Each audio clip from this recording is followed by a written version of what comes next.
The presidential candidate of the Labour Party, Peter Obi, has finally released his campaign manifesto.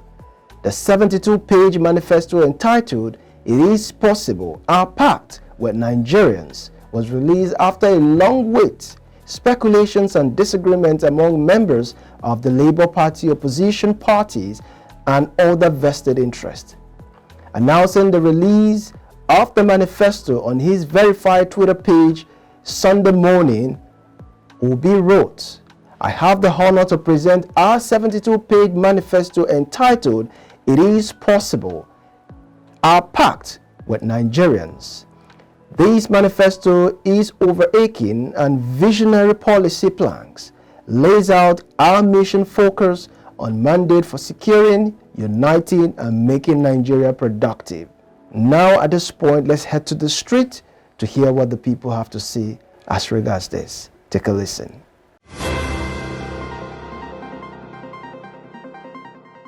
Obi comes in as a picture and a hope for a new Nigeria, a hope from a new order from the former, because we have looked at APC and they have completely and absolutely failed the Nigerian people. Well, I think it's only God that can solve the problem of Nigeria.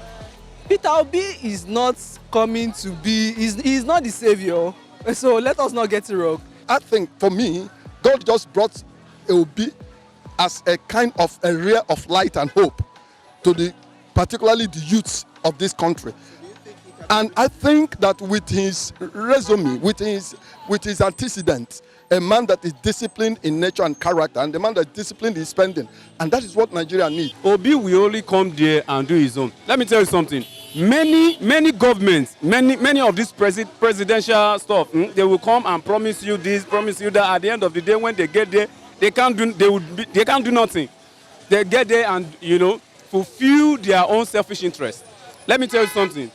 I don't believe in any one of them. Why I need Peter Obi is he is coming in to just set a new government for us. Let him come and set a new government for us. Let him take out these people. Let them go. Most of our youths are just gallivanting, wasting energy, wasting time for production. So if we can get a country, a regime or a government that can set the motion for the youth to start producing, and you find out that we convert that our number, we convert that population into energy. As far as I'm concerned, Nigeria go better, Nigeria go better. We've been listening or hearing it now for so long. You understand? So I don't believe in Nigeria go better any longer. And I don't believe Obi can do it. I heard the manifestos. I heard even several of them, their manifestos. See, let me tell you one thing about all this. This is a very big job. I mean, a very big work in Nigeria. It's a very big work. A lot of things you want to change might not be something you might do in a snap, but it just take a matter of time anyways. But turning Nigeria, it takes time. I think he would, but it takes time. Production is a main target of Obi's manifesto, and I think he should be given a 4 years time to try him and see what they can do. That is all I think Nigeria can do for now. Nigerians, we are consumers. He has to start considering bringing in infrastructures. I mean, bringing in a lot of things to make us producer. But fine, we are talented. Nigerians are talented. We have the resources. Talking about resources, we have it. It can start it. You understand? But I don't think the next person coming, you understand, will continue. Do you know why? I believe he can do something. You understand? But I don't believe he can really finish it. He will start it. He will try to. You understand? But at the end of the day, everything will still messed up. So we have joining us from Abuja on virtual platform is Mr. Ibrahim Ismail Umar. He is a media team member, Obi Dati Presidential Campaign Council. Thank you for joining us on the show. Thank you for having me here. All right, so you have already seen the manifesto, obviously, about your candidate.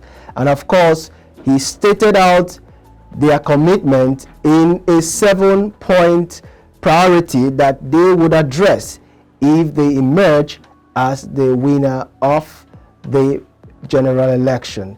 But my question to you is this: Looking at the situation of things in Nigeria, Nigeria has been divided along religious, ethnic, and political lines.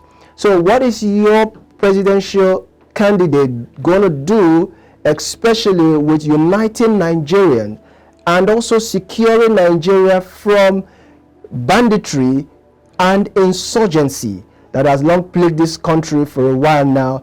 And of course, what plans does he have to make sure that his government is an all-inclusive one, such that no ethnic group is viewed as a minority? Thank you very much for this wonderful question. And it goes in line with what is written in the manuscript, or I will say the 7th priority in the manifesto. To secure Nigerians is the first one among the 7 priority.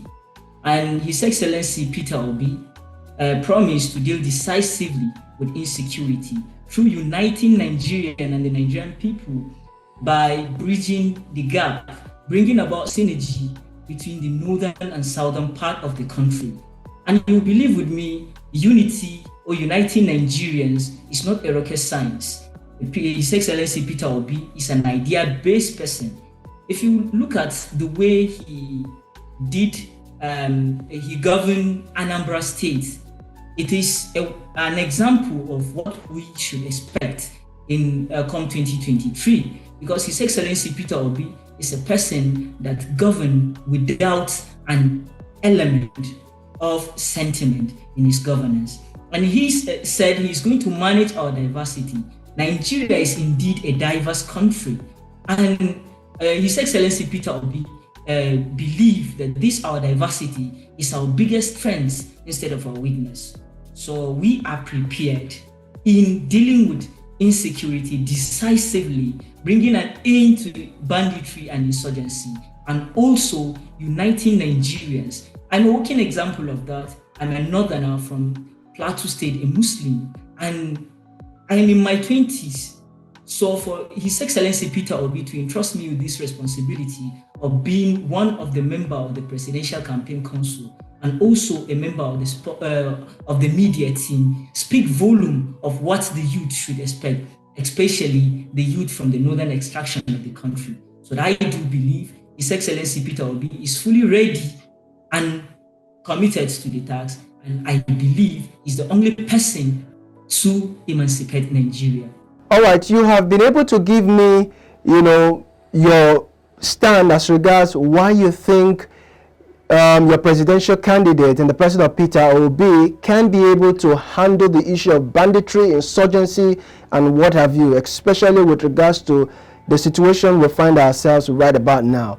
You laid credence to the fact that while he was governor of Anambra State, he did that. But we're talking about at a federal level. We're talking about governing a total population of about 200 plus millions of Nigerians. 200 plus millions of Nigerians. So what are the steps, specifically speaking, that he's going to take to make sure that insurgency, banditry is reduced to the barest minimum? That is what Nigerians wants to know.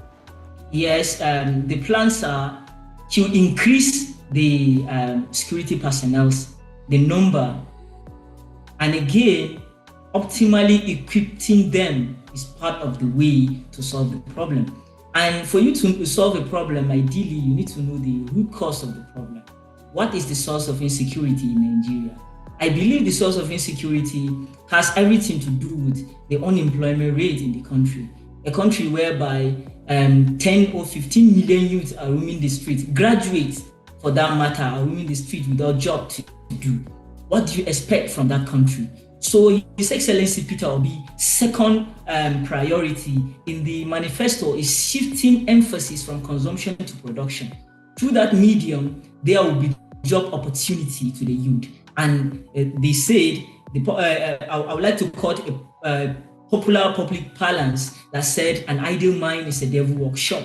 And the most important thing is providing job to the youths.